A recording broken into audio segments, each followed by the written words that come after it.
अस्सलाम वालेकुम dear student. आज हमने 11th क्लास की जो केमिस्ट्री है इसका चैप्टर नंबर 12 और इसका लेक्चर नंबर 6 को आज हमने डिस्कस करना है। ये जो चैप्टर नंबर 12 है इसके अंदर दो एलिमेंट्स को डिस्कस किया गया है। नाइट्रोजन के बारे में हमने कंप्लीटली पढ़ लिया, उसके ऑक्साइड, उसके कंपाउंड्स और स्मोक फॉर्मेशन में उसका क्या किरदार है, ये सब चीजें हमने पढ़ी। अब हमने 16 ग्रुप के दूसरे एलिमेंट्स की स्टडी कर रहे हैं जिसे हम सल्फर कहते हैं। इसकी प्रॉपर्टी, इसके कंपाउंड के बारे में पढ़ेंगे। तो ये हमारा लेक्चर नंबर 6 है। पहली बात यह है कि सल्फर का ताल्लुक किस ग्रुप से है। तो बेटा इसका ताल्लुक जो होता है वो 16 से है। ये पी ब्लॉक एलिमेंट है और ग्रुप 16 से इसका ताल्लुक है। 16 के अंदर कौन से एलिमेंट्स पाए जाते हैं ये आपने याद करना है। और 80 13 पूर्णो, ये वाले एलिमेंट्स इसके अंदर पाए जाते हैं। ऑक्सीजन, सल्फर, सिलीनियम, टोल्यूनियम और पुलीनियम जो होते हैं they belong to group number है 16। तो ग्रुप नंबर 16 के जो दूसरे एलिमेंट्स हैं उनकी प्रॉपर्टीज आपने नहीं पढ़नी, सिर्फ आपने सल्फर को डिस्कस करना है। सबसे पहली बात है कि हम सल्फर के बारे में देखते हैं। तो ये बेटा आपके पास सल्फर होता है, it is denoted by S. Sulphur को आपने एस से जाहिर करते हैं। इस सल्फर का जो एटॉमिक नंबर होता है, इसका जो एटॉमिक नंबर है यानी नंबर ऑफ प्रोटॉन और इलेक्ट्रॉन इसके अंदर कितने होते हैं, 16 होंगे। इसका एटॉमिक नंबर जो है वो 16 है। Atomic number is denoted by Z. जबकि इसका जो मास नंबर, इसका जो ग्रुप नंबर है बेटा वो भी आपके पास 16 है। ये ग्रुप नंबर भी इसका क्या होगा, 16 है। That is also called चैल्कोजेंस। इनका दूसरा जो इंपॉर्टेंट नाम है वो चैल्कोजेंस भी इन्हें कहते हैं। तो ये आपके पास एक शॉर्ट क्वेश्चन आएगा कि ग्रुप नंबर 16 के एलिमेंट्स को चैल्कोजेंस क्यों कहते हैं। तो इसका मतलब होता है कॉपर गिवर्स या कॉपर जनरेट।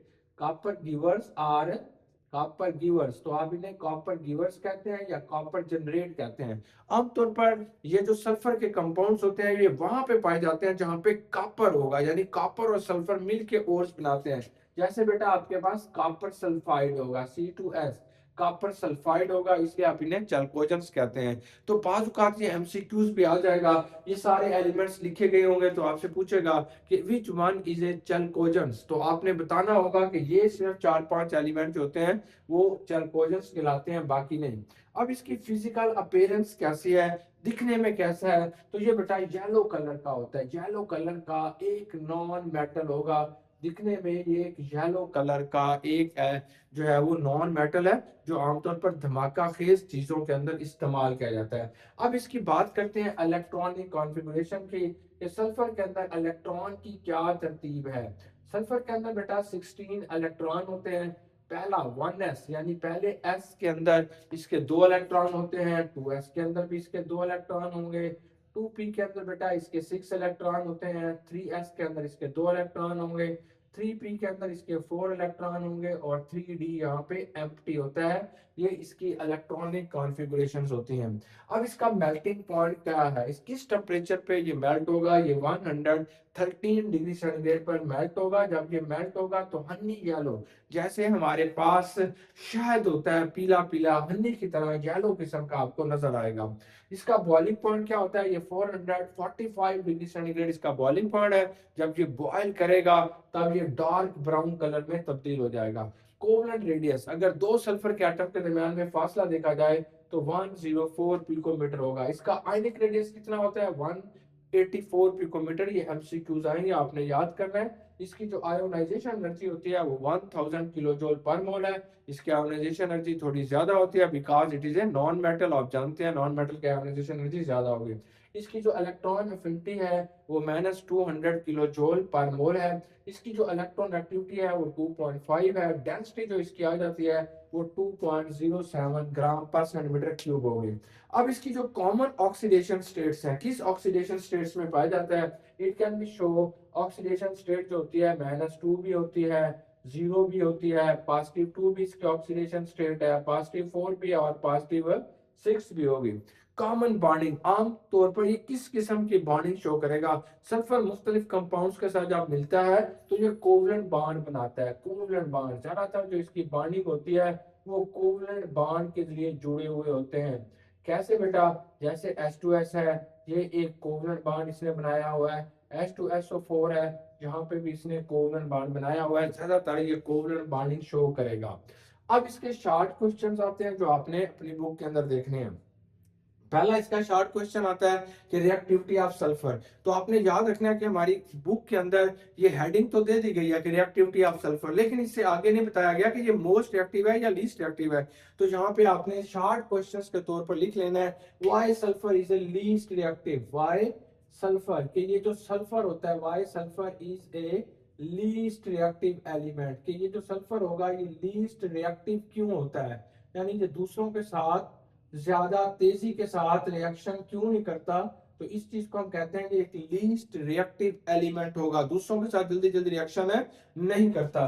क्यों नहीं रिएक्शन जल्दी जल्दी शो करता, तो इसकी रीजन ये आ जाती है। Number one, it has no pi bond, it has no pi bond, इसके पास कोई भी पाई बॉन्ड नहीं होता। ये जो कार्बन, ये जो सल्फर होता है, sulphur does not form double bond, does not form, ये जो सल्फर होगा डज नॉट फॉर्म, ये कभी भी नहीं बना सकता सल्फर सल्फर डबल बॉन्ड, यानी दो सल्फर के एलिमेंट के दरमियान में, दो सल्फर के एटम्स के दरमियान में कभी भी ये डबल बॉन्ड नहीं बना सकता।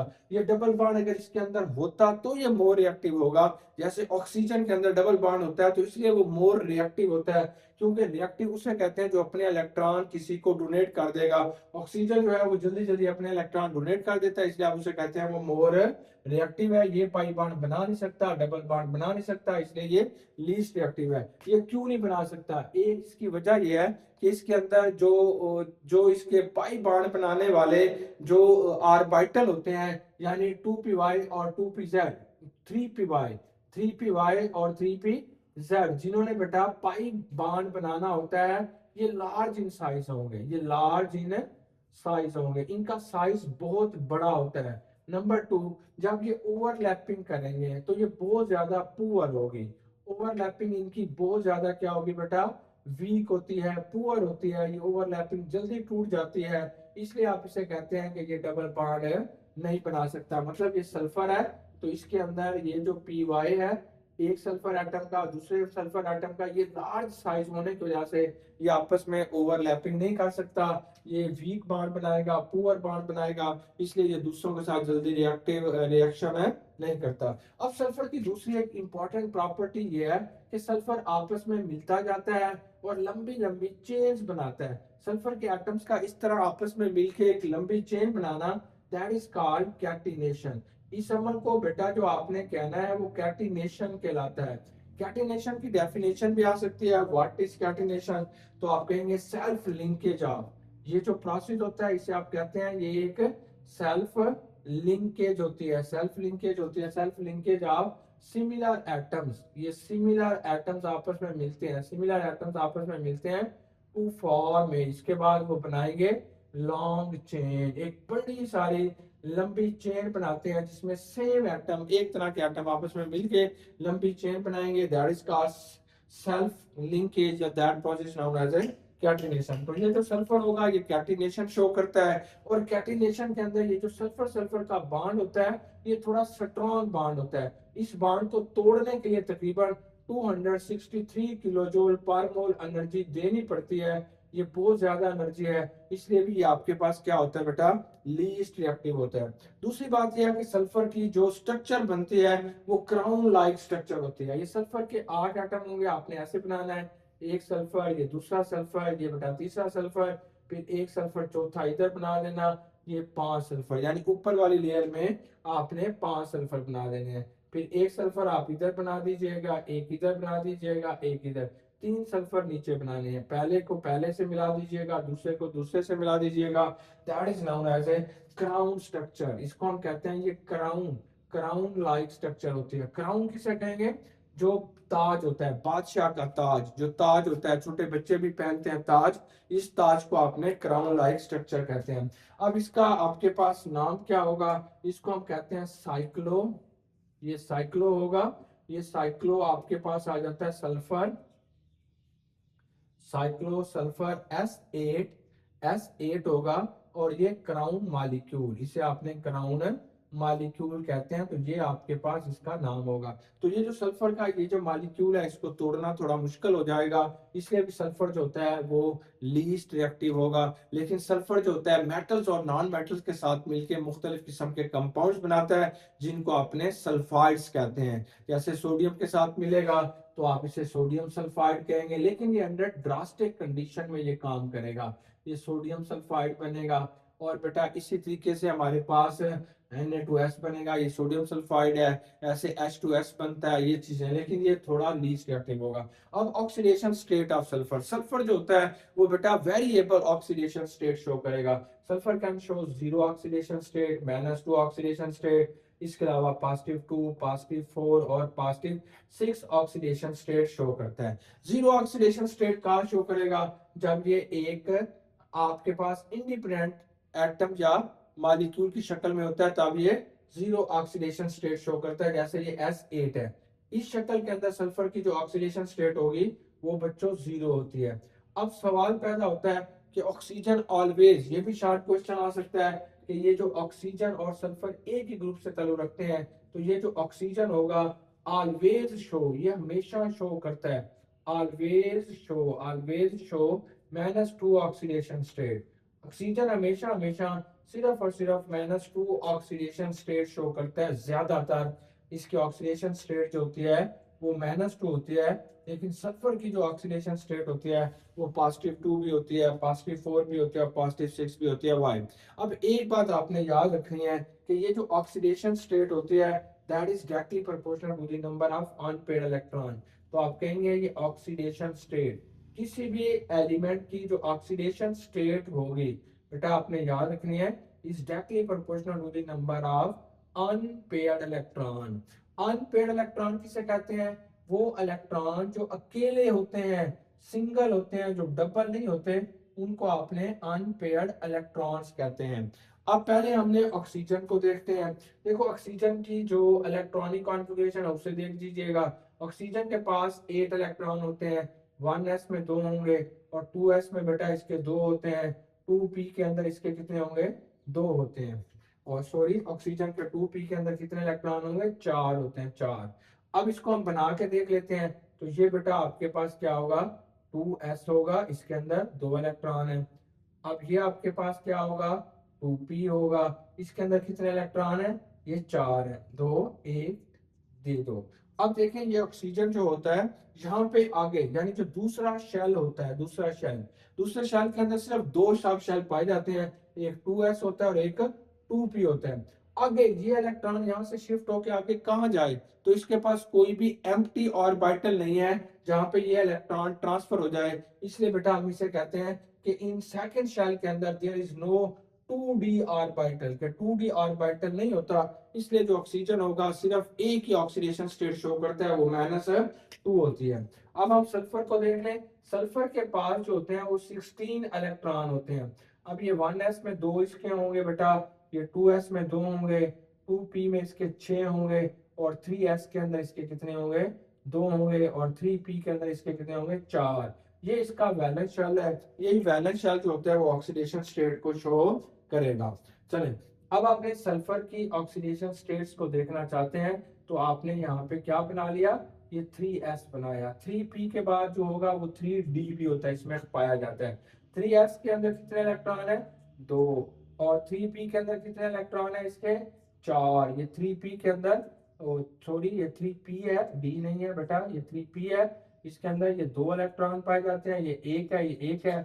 यहाँ पे एक 3d एम्प्टी पाया जाता है, यानी खाली है, खाली, इसके पास कोई, यानी इसके पास घर तो खाली है लेकिन इलेक्ट्रॉन कोई नहीं है। जब सल्फर अपने ये 2 अनपेयर्ड इलेक्ट्रॉन यूज करेगा बॉन्डिंग पर्पस के लिए, तो इसकी ऑक्सीडेशन स्टेट क्या होती है? +2 होती है। अब आपने क्या करना है? फिर देखें कि सल्फर है, ये बेटा आपके पास क्या होगा? 3s है, इसके अंदर कितने इलेक्ट्रॉन है? 2 है। ये 3p होगा, ये 3p है, ये जो आपने देख रहे हैं ये कौन सा है? 3p। अब यहाँ से एक इलेक्ट्रॉन शिफ्ट होके किधर जाएगा? 3d में जाएगा। देखें ये 3d एम्प्टी था, अब ये वाला एक इलेक्ट्रॉन इधर आ गया, बाकी ये सारे खाली हैं। तो अब आप देखें इसमें अनपेयर्ड इलेक्ट्रॉन कितने हैं? 4। एक ये है, एक ये है, एक ये है, एक ये है, 4। तो यहाँ पे जो सल्फर की ऑक्सीडेशन स्टेट होगी वो +4 इसकी ऑक्सीडेशन स्टेट होगी। +4 इसकी ऑक्सीडेशन स्टेट क्यों है? तो आप कहेंगे कि 1 इलेक्ट्रॉन, इनमें से एक इलेक्ट्रॉन जो था उसने जंप किया, कहां से किया? 3p से, 3p से जंप करके कहां गया? 3d में गया। तो इस तरीके से उसकी इसके पास जो है वो अनपेड इलेक्ट्रॉन के साथ 4 हो जाती है, तो इसकी ऑक्सीडेशन स्टेट जो होगी वो पॉजिटिव 6 हो जाएगी। फिर देखें ये सल्फर है, अब यहाँ से 3s से एक इलेक्ट्रॉन को आप शिफ्ट कर दें 3d में, ये 3s में अब एक रह जाएगा। अब 3p में अनपेड इलेक्ट्रॉन कितने होंगे, 3 होंगे, एक इधर एक इधर एक इधर। अब एक इलेक्ट्रॉन जो था ये वाला इधर था, एक इलेक्ट्रॉन 3s से इधर आ गया, 3s से बेटा एक इलेक्ट्रॉन इधर आ गया 3d के अंदर। अब इसके पास जो अनपेड इलेक्ट्रॉन है वो 6 हो जाते हैं, 6 हो गए, 1 2 3 4 5 6। तो आप कहेंगे इसकी ऑक्सीडेशन स्टेट इस केस के अंदर पॉजिटिव 6 होगी।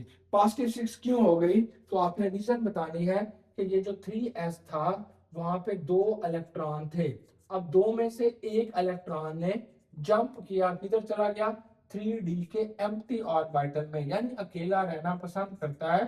जब वो एम्प्टी ऑर्बिटल के अंदर मूव कर जाता है तो इस तरीके से सल्फर के अंदर 6 अनपेड इलेक्ट्रॉन आ जाएंगे, एक 3s में, 3 बेटा 3p में, और 2 जो होंगे वो 3d में। तो इस तरीके से हमारे पास इसके अंदर अनपेड इलेक्ट्रॉन की तादाद 6 हो जाती है, इसलिए हम कहेंगे कि सल्फर की यहाँ पे जो ऑक्सीडेशन स्टेट है वो पॉजिटिव 6 होगी। अब आपने देखा कि हमारे पास जो सल्फर है ये एक से ज्यादा ऑक्सीडेशन स्टेट शो कर रहा है। अब मुख्तलिफ पैरामीटर्स आ रहे हैं जिसमें हम ये चीज कंफर्म करते हैं कि कौन सी ऑक्सीडेशन स्टेट जो होती है वो सल्फर की मोर स्टेबल होती है। मोर स्टेबल उसको कहते हैं जिसमें कोई मालिक्यूल ज्यादा अरसे के लिए जो है वो अपनी प्रॉपर्टीज को, खसूसियात को बरकरार रखे। तो पहली पहली जो आती है वो पीएच होती है। पीएच आपके पास दो होंगी, या एसिडिक होती है या न्यूट्रल होती है या बेसिक होगी। अगर आपके पास किसी भी जगह एसिडिक कंडीशंस हैं तो उसमें सल्फर की जो ऑक्सीडेशन स्टेबल होती है वो -2 होगी। -2 किसके अंदर होती है, वो H2S के अंदर होती है। H2S जो होती है वो एक रिड्यूस फॉर्म होती है, रिड्यूस फॉर्म होगी, और that is a more stable. तो आपके पास एमसीक्यूज आएगा कि एसिडिक कंडीशंस के अंदर सल्फर की कौन सी ऑक्सीडेशन स्टेट मोर स्टेबल है, तो आप कहेंगे -2 and it is a reduce form, या रिड्यूस फॉर्म आ जाती है। अगर बेटा न्यूट्रल या बेसिक कंडीशंस में देखें, मतलब उसकी पीएच 7 होगी या 7 से ज्यादा हो जाती है, तब आपके पास जो उसकी ऑक्सीडेशन स्टेट होती है वो पॉजिटिव 6 जो होगी वो मोर स्टेबल होती है। पॉजिटिव 6 किस में होगी, ये SO4 में होगी, सल्फेट में होगी, SO4 -2 होगी, और इसे हम कहते हैं ये एक इसकी ऑक्सीडाइज्ड फॉर्म आ जाती है। तो ऑक्सीडाइज्ड फॉर्म के अंदर ये जो आपके पास इसकी ऑक्सीडेशन स्टेट होगी ये मोर स्टेबल होगी। नेक्स्ट आपने पैरामीटर देखना है थर्मोडायनामिक्स एंड किनेटिक्स। थर्मोडायनामिक्स और किनेटिक्स को देखना है, ये हमें क्या बताता है। तो थर्मोडायनामिक्स जो आपको बता रहा होता है वो कहता है कि आपके पास जो SO3 होगा, सल्फर ट्राईऑक्साइड है, इसमें जो सल्फर की ऑक्सीडेशन स्टेट होती है वो पॉजिटिव 6 होगी। पॉजिटिव 6 ये ज्यादा स्टेबल होगी SO3 में। SO3 में क्यों ज्यादा स्टेबल होगी, बिकॉज SO3 जो होता है, SO3 जो होगा वो एक स्टेबल मॉलिक्यूल है। मतलब यह है कि ये मजीद आगे किसी चीज के अंदर नहीं टूटता, तो इसको आप कहते हैं ये एक स्टेबल मॉलिक्यूल है। कि ये जो SO3 होता है इसको आप मजीद आगे किसी चीज के अंदर ब्रेकअप नहीं कर सकते। किनेटिक्स कहती है कि फॉर्मेशन किसकी ज्यादा होती है। ज्यादातर अगर सल्फर और ऑक्सीजन को आपस में आप मिलाते हैं, ये सल्फर और ऑक्सीजन को मिलाते हैं, तो फौरन फौरन क्या बनेगा, फौरन फौरन जो चीज बनती है वो सल्फर डाइऑक्साइड बनेगी। क्या बनेगी बेटा, सल्फर डाइऑक्साइड। तो जहां पे सल्फर की जो ऑक्सीडेशन स्टेट होती है वो आपके पास पॉजिटिव 4 होगी। तो किनेटिक्स कहती है ऑक्सीजन और सल्फर को बनाने से, ऑक्सीजन और सल्फर को मिलाने से कौन सी जो ऑक्साइड जिसका ज्यादा बनता है तो वो सल्फर डाइऑक्साइड बनता है। तो आप कहते हैं कि सल्फर डाइऑक्साइड जो होगा इसके अंदर आपके पास पॉजिटिव 4 ऑक्सीडेशन स्टेट आ रही है, that is a more stable. अब नेचर ऑफ केमिकल कंपाउंड, अगर सल्फर दूसरों के साथ मिलकर कंपाउंड बना रहा होता है तो उसमें कौन से ऑक्सीडेशन स्टेट मोर स्टेबल होगी, तो उसके हम साय के साथ देखना होगा। देखें जैसे सल्फर का एक कंपाउंड होता है सल्फेट, ये -2 है, इसमें सल्फर ने ऑक्सीजन के साथ, सल्फर और ऑक्सीजन ने आपस में मिलके 2 दफा इन्होंने सिंगल बॉन्ड बनाने हैं और 2 दफा इसके साथ क्या बनाने हैं, डबल बॉन्ड। अगर इसके अंदर आपने सल्फर के ऑक्सीडेशन स्टेट को देखना चाहते हैं तो वो आपके पास क्या होगी, -6 और पॉजिटिव 6 होगी। कैसे निकालेंगे, या SO4 होगा, ये -2 इधर लगा देंगे, ये सल्फर होगा, ऑक्सीजन की ऑक्सीडेशन स्टेट बेटा -2 होती है, बराबर है -2। सल्फर किसके बराबर होगा, -8 बराबर है -2, सल्फर बराबर है -2 +8। तो यहाँ पे सल्फर की ऑक्सीडेशन स्टेट क्या होगी, +6। तो आपको ये क्या बताता है कि अगर सल्फर ऑक्सीजन के साथ मिलके बॉन्ड बना रहा होगा सिंगल या डबल, तो वहां पे जो मोर स्टेबल ऑक्सीडेशन स्टेट होती है वो +6 होगी, वो +6 को ज्यादा प्रेफर करेगा कैटालिस्ट। आमतौर पर अगर आपने हेबर प्रोसेस को देखते हैं, यानी कि सॉरी हेबर तो अमोनिया का प्रोसेस होता है बेटा, कंटैक्ट प्रोसेस को देखते हैं। कंटैक्ट प्रोसेस क्या होता है, that process is used for preparation of sulphuric acid. Sulphuric acid को तैयार करने के जो आप प्रोसेस इस्तेमाल करते हैं उसे आपने कंटैक्ट प्रोसेस कहते हैं। कंटैक्ट प्रोसेस के अंदर आप करते क्या है कि ये जो सल्फर डाइऑक्साइड होती है इसको आपने फिर ऑक्सीजन के साथ रिएक्शन कराएंगे एंड सल्फर डाइऑक्साइड को आप जिस चीज के अंदर कन्वर्ट करते हैं वो सल्फर ट्राइऑक्साइड होगी। यहाँ पे जो कैटालिस्ट आपने यूज करना है वो वैनेडियम पेंटाऑक्साइड है। तो अगर आप किसी भी कैटालिस्ट को यूज करते हैं तब सल्फर की कौन सी ऑक्सीडेशन स्टेट ज्यादा स्टेबल होगी, तब बेटा सल्फर की +6 ऑक्सीडेशन स्टेट ज्यादा स्टेबल होगी, क्योंकि SO3 के अंदर जो मोर स्टेबल ऑक्सीडेशन स्टेट है वो +6 है। SO2 जो होता है जब ऑक्सीजन के साथ मिलता है ऑक्सीडेशन इसकी होती है तो ये +6 के अंदर कन्वर्ट हो जाता है। तो ये बेटा हमारे पास आ जाती है stability of sulphur, oxidation state of sulphur, stability of oxidation state of sulphur. अब हमने क्विक चेक को सॉल्व करना है 14.4 को, सॉरी 12.4 को बेटा अब आपने क्विक चेक को सॉल्व करते हैं। हमारे पास क्या है, पहला ए पार्ट है कि calculate the oxidation state of following, के इनकी ऑक्सीडेशन स्टेट आपने कैलकुलेट करनी है। पहले पहले आपने बेटा ये जो ऑक्सीजन है इसकी ऑक्सीडेशन स्टेट -2 होती है, ये आपने याद रखनी है। पहले पहले आपने SO3 में मालूम करनी है, ये सल्फर होगा, यहाँ पे 3 ऑक्सीजन होंगे, यहाँ पे बेटा 0 लगाओगे। एक ऑक्सीजन की जो ऑक्सीडेशन स्टेट होती है वो बच्चों -2 होती है, बराबर है 0 के। S बराबर है -6 बराबर है 0 के, सल्फर बराबर है +6 के, तो यहाँ पे +6 इसकी ऑक्सीडेशन स्टेट होगी। बेटा हाइड्रोजन की +1 होती है, अब आप इसे खोल लें, ये H होगा, ये S है, ये 4 ऑक्सीजन है, बराबर है 0 के। हाइड्रोजन की ऑक्सीडेशन स्टेट +1 है, सल्फर की मालूम करनी है। एक ऑक्सीजन की बेटा -2 होगी, बराबर है 0 के। 2 प्लस पास सल्फर पास -8 के, बराबर है 0 के। S में से जमा 2 को 8 में से निकालें तो -6 आ जाएगा। अब 6 को उधर ले जाएं तो +6, तो इसमें भी ऑक्सीडेशन स्टेट क्या होगी, +6। SO4 की निकाल के देख लें तो ये SO4 -2 होगा, ये सल्फर है +4 ऑक्सीजन है, इनको -2 को इधर लिखिए। ये सल्फर है +4 है, ये -2 होगा, -2 इधर लिखिए। ये सल्फर है -8 होगा, -2 बनेगा। ये सल्फर है -2 +8 बराबर है +6 के, तो इधर भी इसकी जो ऑक्सीडेशन स्टेट है वो +6 आ रही है। अब थायोसल्फाइड में देखें, ये 2s होगा, +3 ऑक्सीजन है, ये जो -2 है ये इधर लिख देंगे। अब 2s आपने मालूम करनी है, ये 3 है, ये -2 है, -2 के, ये 2s है, ये -6 के, -2 आ जाएगा। 2s बराबर है -2 जमा 6 के, तो यहाँ पे सल्फर की जो ऑक्सीडेशन स्टेट आपके पास आ रही है ये 4 होगा। फिर इसको 2 पे तकसीम कर देंगे तो ये आपके पास ये 3 दूने 6 है, 6 को फिर आपने 2 में से निकाल देंगे तो ये आपके पास 4 बचेगा। यहाँ पे इसकी ऑक्सीडेशन स्टेट बेटा +2 आएगी। अब ये हमने इसकी ऑक्सीडेशन स्टेट्स मालूम कर ली। नेक्स्ट जो हमारा क्वेश्चन है बी पार्ट, वो आपको कहना चाहता है कि ये आपने क्विक चेक लाजमी बेटा करना है बी पार्ट के इनमें से कौन सी ऑक्सीडेशन स्टेट मोर स्टेबल होगी। तो आप कहेंगे +6 जो होती है वो थर्मोडायनेमिकली मोर स्टेबल होती है और +4 जो होती है वो किनेटिकली या किनेटिक्स कहती है कि ये मोर स्टेबल होगी। लास्ट इसका सी पार्ट इसका क्या है कि जब डी ऑर्बिटल इन्वॉल्व हो जाता है तो सल्फर कौन कौन सी ऑक्सीडेशन स्टेट शो करता है, तो आप कहेंगे +2 +4 और +6 शो करते हैं। उम्मीद है डियर स्टूडेंट आज की डिस्कशन आपको अच्छी लगी होगी। बेस्ट विशेष, गुड लक, अल्लाह हाफिज।